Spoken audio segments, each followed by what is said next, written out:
June 3, 1944, Camp Aliceville, Alabama.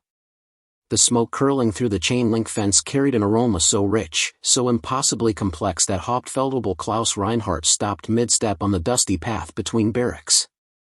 For 19 months since his capture at Kasserine Pass, he had survived on boiled potatoes, gray meat of uncertain origin, and bread that crumbled like sawdust in his mouth.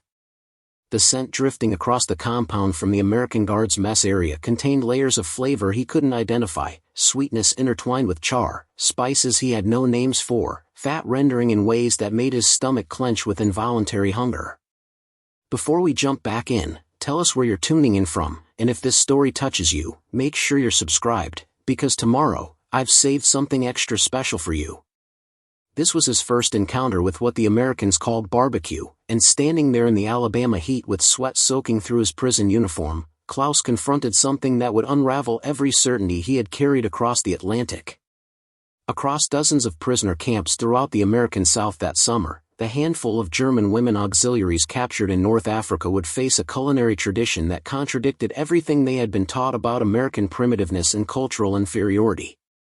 They would discover a cooking method refined over generations, a social ritual that united communities across racial and economic lines, and flavors born from necessity that had evolved into sophistication no European kitchen had imagined. This simple act of cooking meat over wood fire, dismissed by Nazi ideology as evidence of democratic backwardness, would systematically dismantle their understanding of civilization itself. The mathematics of flavor were being written in smoke and spice, revealing an American cultural depth that rendered German assumptions not merely wrong, but laughably ignorant. What began as curiosity about strange cooking smells would transform into complete ideological collapse. The smoke would prove more devastating to fascist certainty than any artillery barrage. The journey had begun 4 months earlier in the chaos of the Anzio beachhead collapse. Klaus Reinhardt, trained as a logistics coordinator in the Wehrmacht Supply Corps, found himself among the thousands of German personnel overwhelmed by Allied advances through Italy. Unlike the majority of male prisoners who would populate camps across the American interior, he was part of a specialized administrative unit that included 7 women auxiliaries, the Nachrichtenhelferin, who had served in communications and clerical roles behind the lines. When American forces finally broke through German defenses, these women faced the same uncertain fate as their male counterparts. Processing, interrogation, and transport to camps whose locations remained mysterious until arrival. The Atlantic crossing aboard converted Liberty ships introduced Klaus to his first hints of American abundance, though the full implications wouldn't register until much later. Naval rations included meat preparations that seemed extravagant for wartime provisioning. Beef that hadn't been stretched with grain fillers or preserved in brines so strong it burned the throat. Pork that retained actual fat rather than the lean, tasteless protein German civilians had learned to accept as meat. Most remarkably, the American sailors consumed these provisions with casual indifference, sometimes leaving portions uneaten on their trays, scraps that would have fed German families for days treated as routine waste. Klaus watched through the transport hold's small porthole as crew members scraped leftovers into the ocean, perfectly edible meat disappearing into Atlantic swells. The act seemed designed to demonstrate superiority, though the sailors' casual manner suggested this was standard practice rather than calculated display. They lived in a world where food abundance made waste economically acceptable, a concept that challenged everything Klaus understood about wartime resource management. The German military had struggled to feed its forces even during early victories. These Americans sailed across submarine-infested waters eating better than Wehrmacht officers in their finest mess halls. Camp Aliceville sprawled across former cotton fields in west-central Alabama, its hastily constructed barracks housing nearly 4,000 German prisoners in a complex that had been built in fewer than 6 months. The speed of construction alone demonstrated American industrial capacity that exceeded anything Klaus had witnessed in Germany.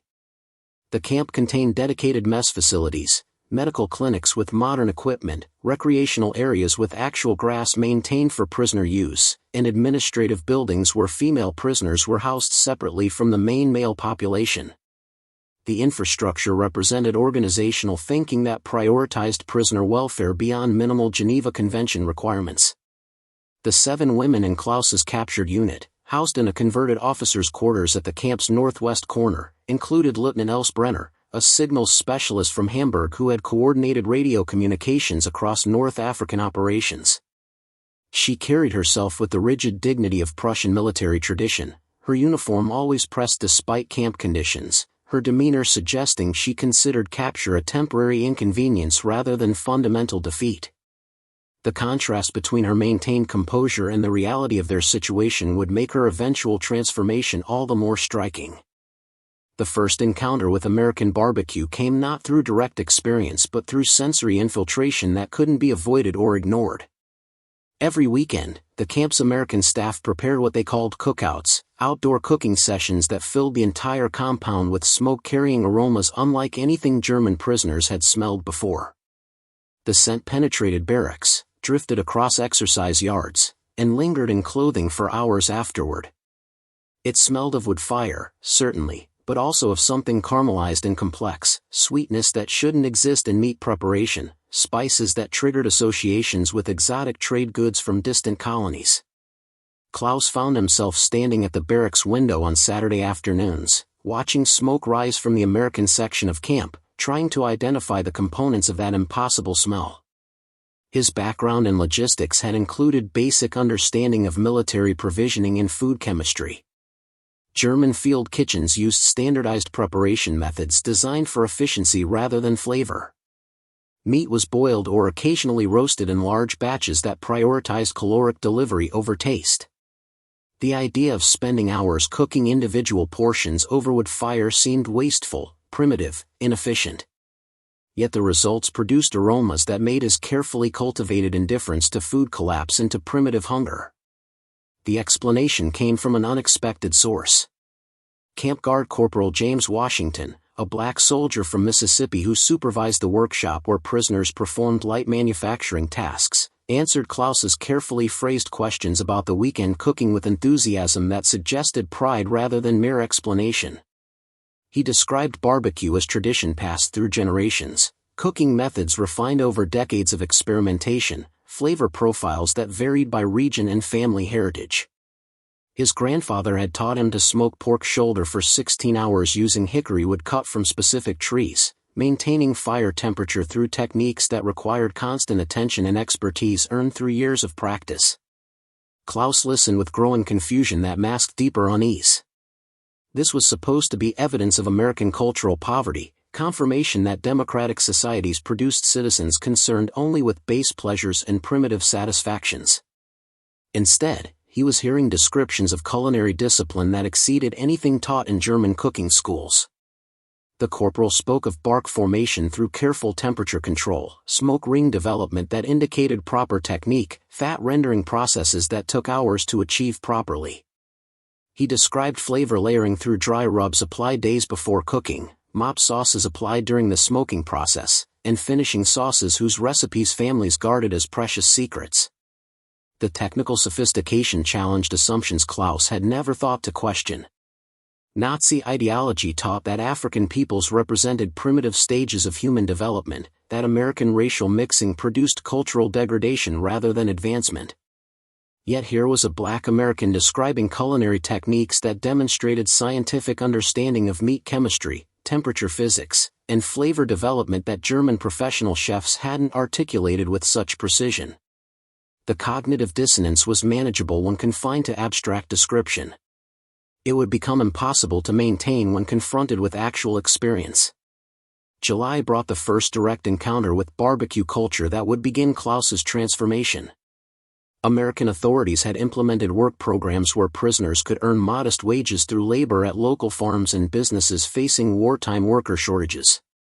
Klaus and Else found themselves assigned to a cotton processing facility outside Aliceville, working alongside American civilians and guards who maintained friendly if cautious relationships with their German workers. The facility owner, a man named Robert Hastings whose family had operated cotton gins in Alabama for 4 generations, organized a 4th of July celebration that included what he described as traditional Southern hospitality extended even to enemies. The invitation itself represented something Klaus struggled to comprehend. These Americans were celebrating their declaration of independence from British rule by sharing food with German prisoners whose nation had sought to dominate Europe through military conquest.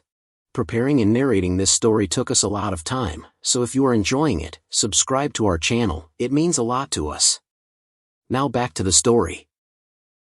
The gesture seemed either foolishly naive or deliberately calculated to demonstrate superiority through generosity.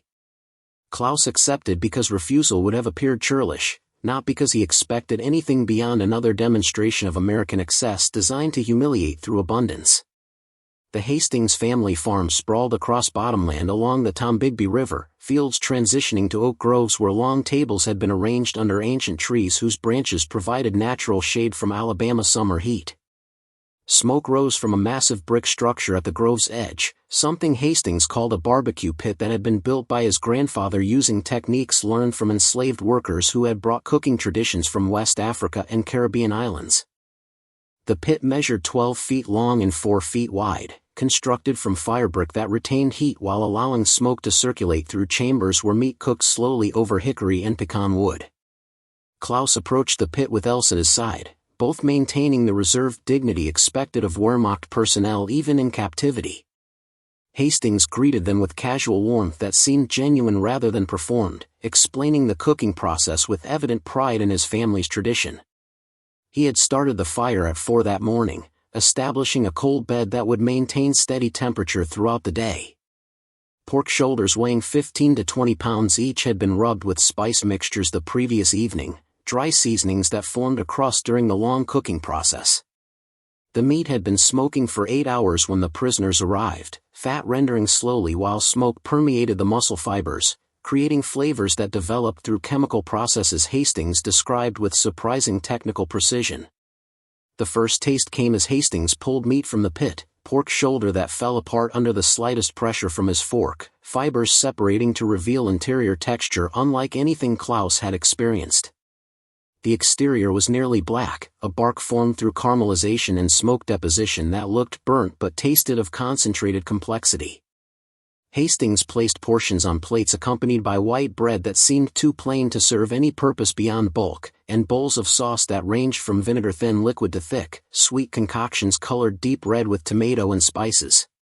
Klaus lifted the first bite with fork and fingers since the meat was too tender to manage with utensils alone. The flavor hit his palate with overwhelming intensity that triggered reactions he would remember for the remainder of his life. The smoke taste came first, not harsh or acrid like German smoked meats, but subtle and layered, woody notes that complemented rather than dominated the pork's natural flavor. Then the spices revealed themselves, paprika and black pepper and something else he couldn't identify, heat that built gradually rather than attacking immediately. The fat had rendered into the meat rather than separating, creating richness that coated his mouth while the bark provided textural contrast between crisp exterior and impossibly tender interior. He chewed slowly, aware that Else was watching his reaction with the same carefully maintained neutrality she brought to all situations. The meat required almost no chewing, muscle fibers so broken down by hours of slow cooking that they dissolved against slight tongue pressure.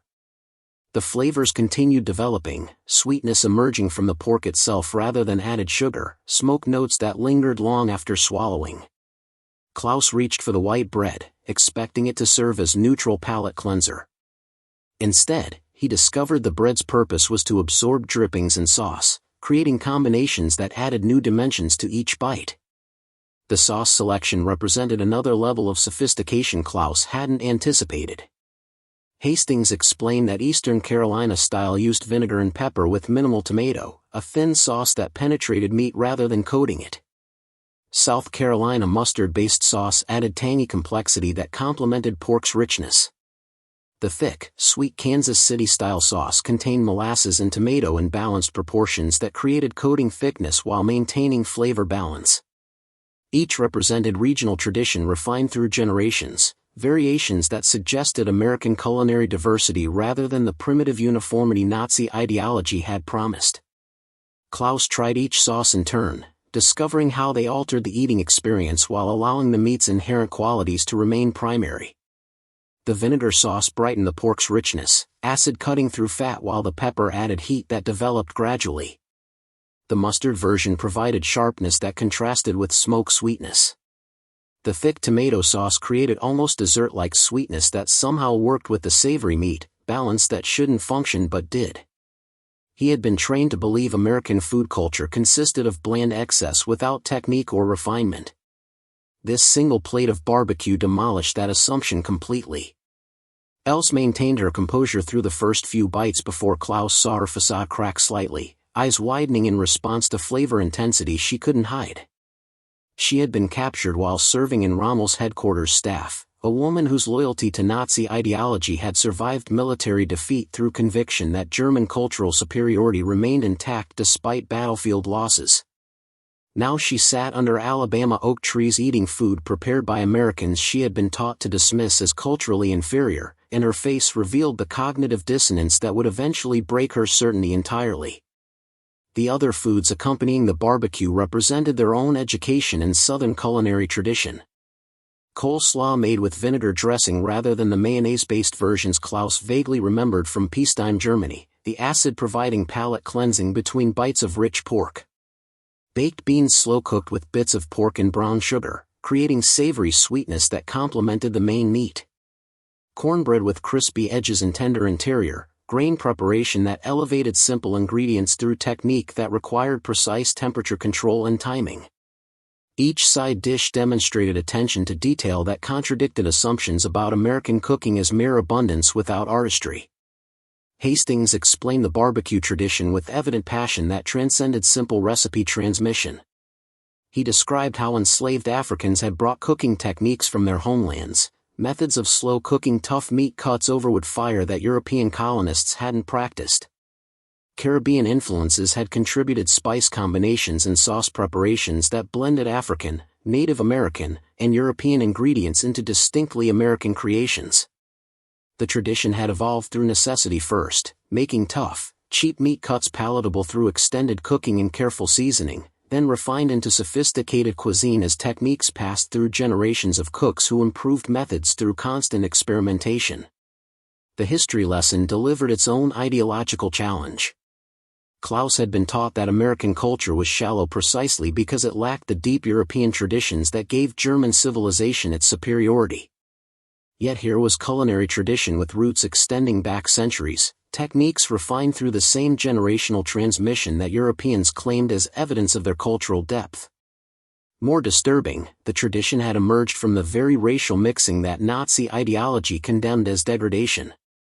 African, Caribbean, Native American, and European influences had combined to create something that exceeded its component parts, suggesting cultural synthesis rather than the decay German racial theory predicted.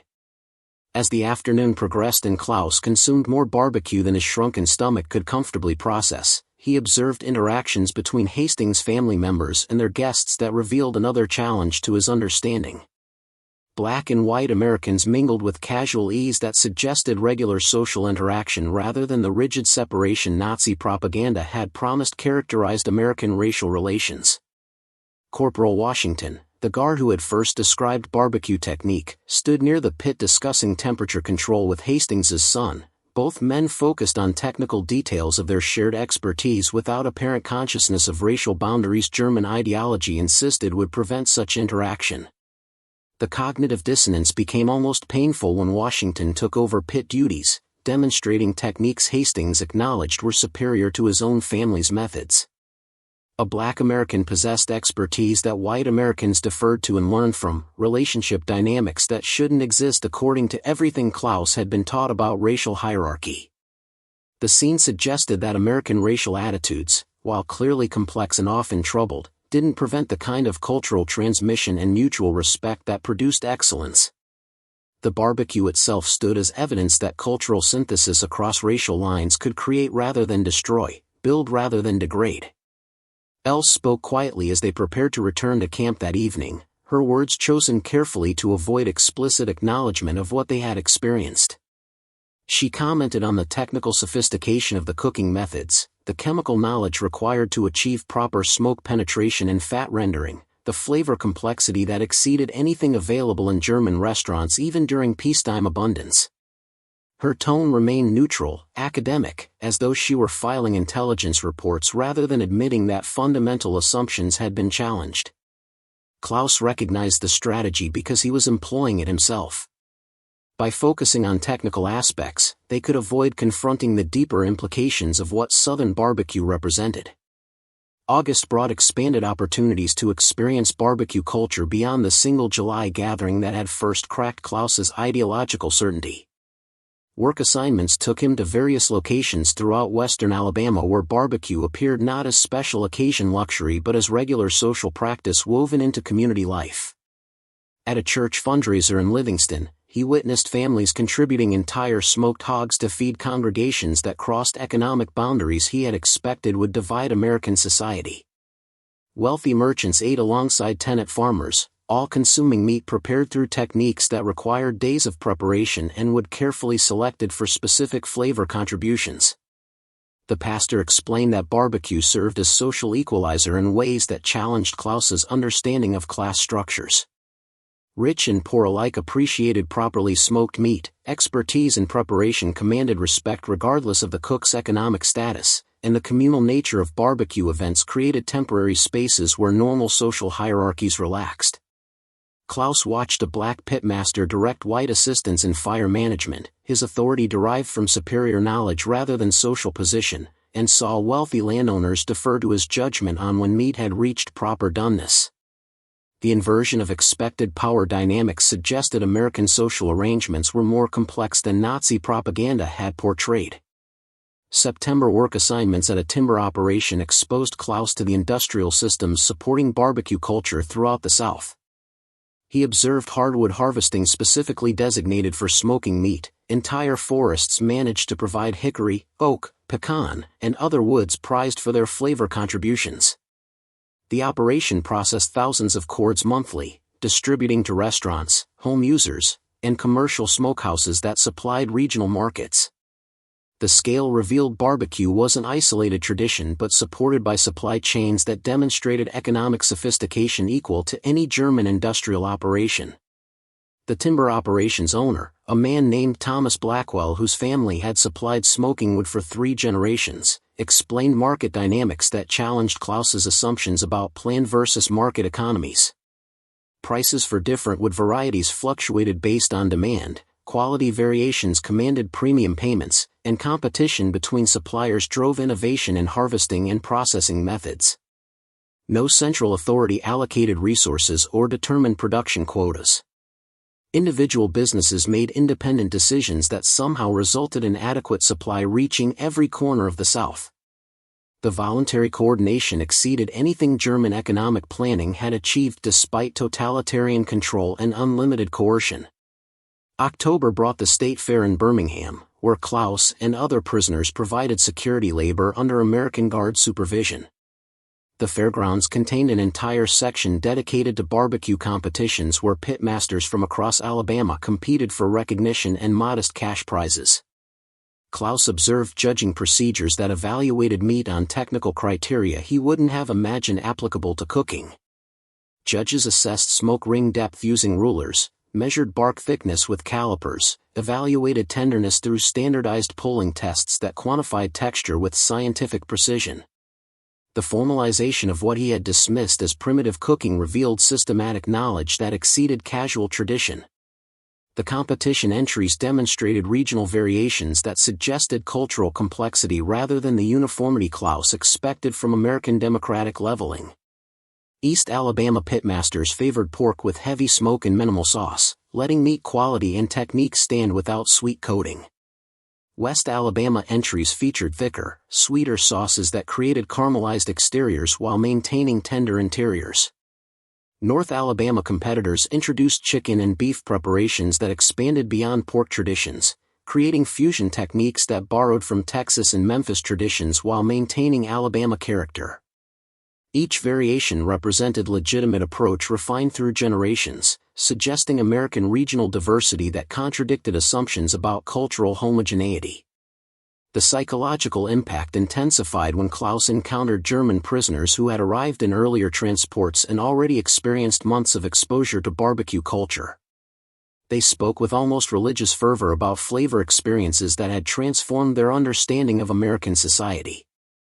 One former Luftwaffe officer described attending a barbecue festival in Montgomery where he had tasted preparations from 17 different pitmasters in a single afternoon, each distinct and excellent in different ways.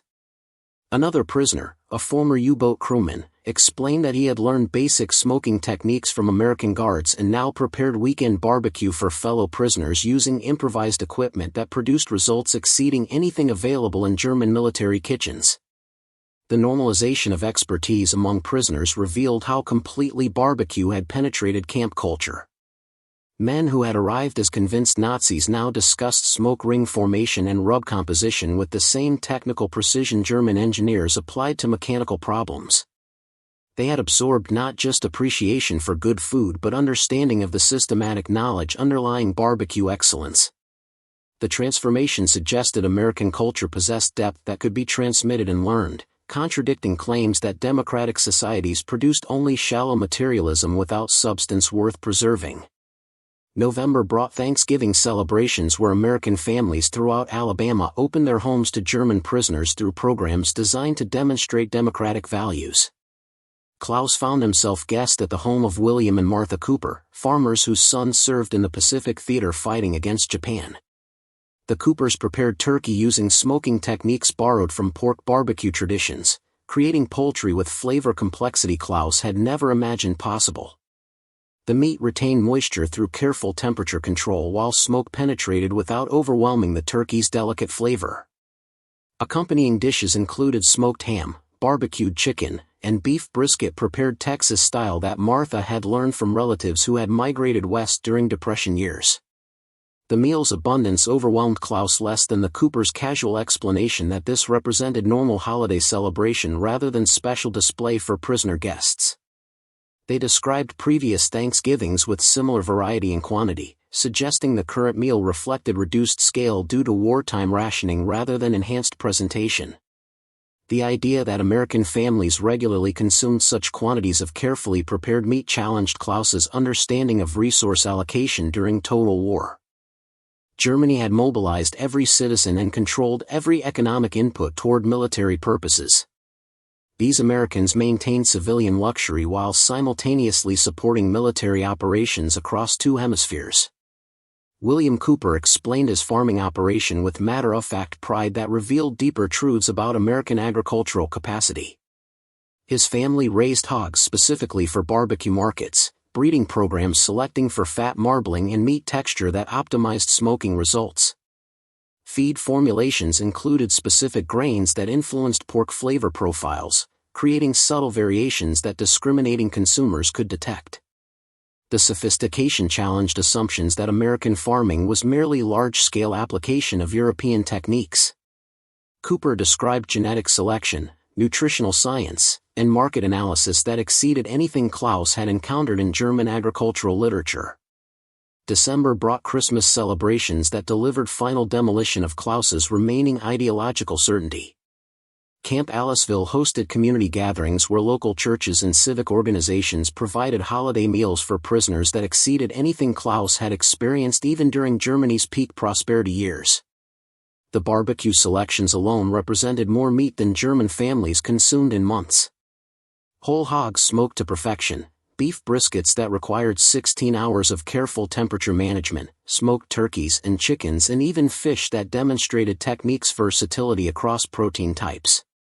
The side dishes included every regional variation Klaus had encountered, plus new preparations he hadn't yet experienced.